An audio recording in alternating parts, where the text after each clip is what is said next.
Hello friends, Bayer grills మీలో చాలా మంది ఇతను చేసిన ఎన్నో సాహసాలను డిస్కవరీ ఛానల్లో చూసి ఉంటారు. ఇతడు ఎంత సాహస వీరుడు అంటే మనం కలలో కూడా చేయడానికి భయపడే సాహసాలను మనకు చేసి చూపించాడు. అయితే ఇతడు కొంతకాలం ముందు అసలు ఇంత సాహసంగా ఉండేవాడు కాదు. కానీ ఇతడికి జరిగిన ఒక యాక్సిడెంట్ కారణంగా ఇతడిలో చాలా మార్పులు వచ్చాయి. అయితే ఇంత గొప్ప సాహసవీరుడు నేడు టీవీస్లో ఎందుకు కనిపించడం లేదు? అసలు బెయిర్ గ్రిల్స్కి ఏమైంది? బెయిర్ గ్రిల్స్ ఎవరు? ఇంకా ఇలాంటి ఎన్నో విషయాల గురించి పూర్తిగా ఈ వీడియోలో మీకు తెలియజేస్తాను. ఈ వీడియో చాలా ఇంట్రెస్టింగ్గా ఉంటుంది కనుక వీడియోని స్కిప్ చేయకుండా చివరి వరకు తప్పకుండా చూడండి. అలాగే మీ వంతు సపోర్ట్గా ఛానల్ని సబ్స్క్రైబ్ చేసుకుని బెల్ ఐకాన్ ఆల్లో పెట్టి వీడియోని లైక్ చేయండి. బెయిర్ గ్రిల్స్ తన గురించి రాసిన ఒక బయోగ్రఫీలో కూడా ఒక విషయాన్ని తెలియజేశారు. అదేంటంటే మన భయం మనల్ని బయట నుండి చాలా శక్తివంతుడిగా చూపించినా కానీ లోపల నుండి బలహీనుడిని చేస్తుంది అని చెప్పారు. ఇదంతా ఎందుకు చెప్తున్నాను అంటే బెయిర్ గ్రిల్స్కి ఎత్తులంటే చాలా భయం ఉండేది. కానీ మనం చూసిన చాలా వీడియోస్లో ఇతడు ఆకాశం నుండి కిందకి దూకుతూ కనిపిస్తూ ఉంటాడు.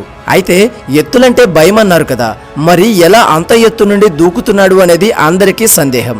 దాని గురించి కూడా తెలియజేస్తాను. బెయిర్ గ్రిల్స్ యూకేలోని డిఫెన్స్లో సాఫా అనే సంస్థలో పనిచేసేవాడు. ఇలా పనిచేసే సమయంలో ఎత్తుల నుండి దూకే విధంగా ఎంతో ట్రైనింగ్ తీసుకున్నాడు. బెస్ట్ పారా ట్రూపర్గా కూడా పేరు పొందాడు. అలాంటి సమయంలోనే ఈ బెయిర్ గ్రిల్స్ చాలాసార్లు ప్లేన్ నుండి దూకే సాహసాలు చేశాడు. అయితే ఇతడికి 21 సంవత్సరాల వయసు ఉన్న సమయంలో అంటే 1996 సంవత్సరంలో జాంబియాలో ఒక మిషన్లో భాగంగా 16,000 మీటర్స్ ఎత్తు నుండి క్రిందకి దూకేశాడు. ఆ సమయంలోనే అనుకోని ఒక దారుణమైన ఘటన జరిగింది. అలా దూకి భూమికి చేరుకునే సమయంలో అతడు పారాచూట్ను రిలీజ్ చేయగా అది ఓపెన్ కాలేదు. ఒక పక్క భూమికి మరింత చేరువైపోతున్నాడు, ఒక పక్క పారాచూట్ ఓపెన్ అవడం లేదు. ఎంతగానో ప్రయత్నించాడు, మరొక పక్క భయంతో అరుస్తున్నాడు.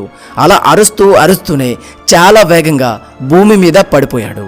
అంత ఎత్తు నుండి పడిపోయినా కానీ ఇతడికి ప్రాణాలు పోలేదు.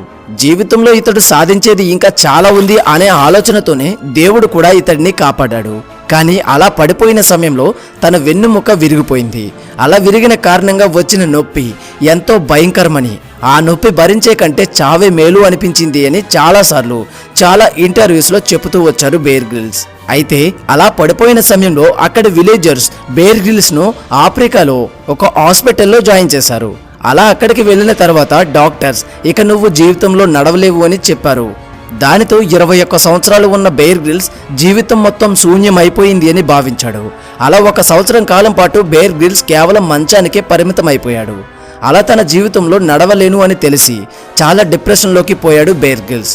అలాంటి సమయంలోనే అతనిని కేవలం ఒక్క ఫోటో కాపాడింది. తిరిగి మళ్ళీ ఒక మంచి స్థాయికి తీసుకువచ్చింది. తను ఉన్న హాస్పిటల్లోనే ఒక గోడకి ఒక ఎవరెస్ట్ శిఖరం గల ఫోటోను తగిలించి ఉంది. అది చూసి తన ఆశయం గుర్తుకు వచ్చింది. ఎలా అయినా పైకి లేవాలి అని ఆ ఫోటో పైన ఉన్న దుమ్మును శుభ్రం చెయ్యాలి అనుకున్నాడు. దానితో చాలా శక్తి కూడబెట్టుకుని ఎంతో పట్టుదలతో పైకి లేచి ఎవరి సహాయం లేకుండానే ఆ ఫోటో పైన ఉన్న దుమ్మును శుభ్రం చేశాడు. కానీ అప్పటికీ బాధలోనే ఉన్నాడు బెయిర్ గ్రిల్స్. కానీ తన చుట్టూ ఉన్న వారంతా నువ్వు అంత ఎత్తు నుండి పడినా సరే చనిపోలేదు అంటే నీకు ఇంకా మంచి జీవితం దేవుడు ఇవ్వబోతున్నాడు అంటూ స్ఫూర్తిని నింపారు. దానితో బెయిర్ గ్రిల్స్ ఏడవడం ఆపేసి జీవితంలో ఎలా ముందుకు సాగాలి అని మాత్రమే ఆలోచిస్తూ ఉండేవాడు. బెయిర్ గ్రిల్స్ నాకు నయమైన వెంటనే నేను ఎవరెస్ట్ ఎక్కుతాను అని చెప్తూ ఉండేవాడు. ఎవరైతే స్ఫూర్తిని నింపారో తిరిగి మళ్ళీ అదే జనం హేళన చేయడం మొదలుపెట్టారు. కానీ వాటిని అస్సలు బెయిర్ గ్రిల్స్ పట్టించుకోలేదు. తనకి నయం కాని ప్రాబ్లంని కూడా తన మనోధైర్యంతో అధిగమించి డాక్టర్స్ కూడా షాక్ అయ్యే విధంగా చేశాడు. తనకు నయమైన వెంటనే తను నువ్వు ఏమీ చెయ్యలేవు అని వారందరి నోరు మూతపడే విధంగా ఎవరెస్ట్ పర్వతాన్ని అధిరోహించాడు. కానీ అలా ఎక్కడానికి కావాల్సిన ఖర్చు ఏకంగా 25 లక్షల రూపాయలు అయ్యింది. ఆ డబ్బు కోసం 250 కంపెనీలకు పైగా స్పాన్సర్షిప్ చేయమని అడగగా అన్నీ నో చెప్పాయి. ఆ సమయంలోనే సాఫా ద ఆర్మ్డ్ ఫోర్సెస్ వాళ్ళు ముందుకు వచ్చి ఇతడికి అన్ని విధాలా సహాయం అందించారు. అలా ఆ పర్వతాన్ని అధిరోహించడానికి వెళ్ళిన వారిలో 4 మరణించారు. అయినా సరే అస్సలు వెనకడుకు వేయకుండా తన 23 సంవత్సరాల వయసులో ఎవరెస్ట్ పర్వతం ఎక్కి రికార్డును సృష్టించాడు. మనిషి తలుచుకుంటే సాధ్యం కానిది ఉండదు అని నిరూపించి చూపించాడు. హేళన చేసిన వారి నోర్లు మూతపడే విధంగా చేశాడు. అప్పుడే ఇతడు వరల్డ్ వైడ్ గా ఫేమస్ అయ్యాడు. ఆ తర్వాత తిరిగి ఆర్మీలోనికి చేరిపోయాడు. ఆ తర్వాత బెయిర్ గ్రిల్స్ కి డిస్కవరీ నుండి ఒక ఆఫర్ వచ్చింది. ఈ డిస్కవరీ ఛానల్ వాళ్ళు ఇతడి కోసం మాత్రమే ఒక షోని ఏర్పాటు చేశారు. అదే ద మ్యాన్ వర్సెస్ వైల్డ్. ఆ షో నిజంగానే బెయిర్ గ్రిల్స్ కోసం మాత్రమే చేసినట్లు ఉంటుంది.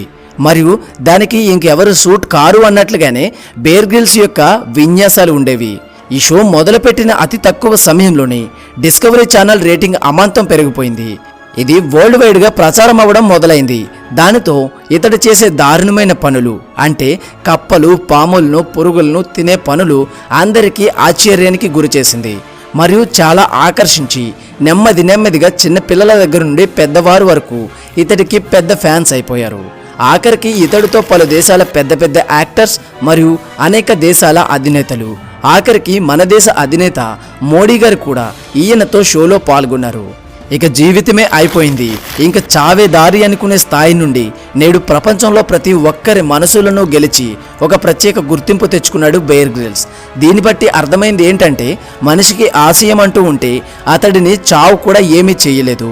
మనిషి తలుచుకుంటే సాధ్యం కానిదంటూ ఉండదు అని అర్థమైంది. ఈ వీడియోకి ఇంతే. ఈ వీడియో కనుక మీకు నచ్చినట్లయితే తప్పకుండా లైక్ చేయండి. అలాగే మరొక మంచి వీడియోతో కలుద్దాం. Until then thank you, bye, Jai Hind.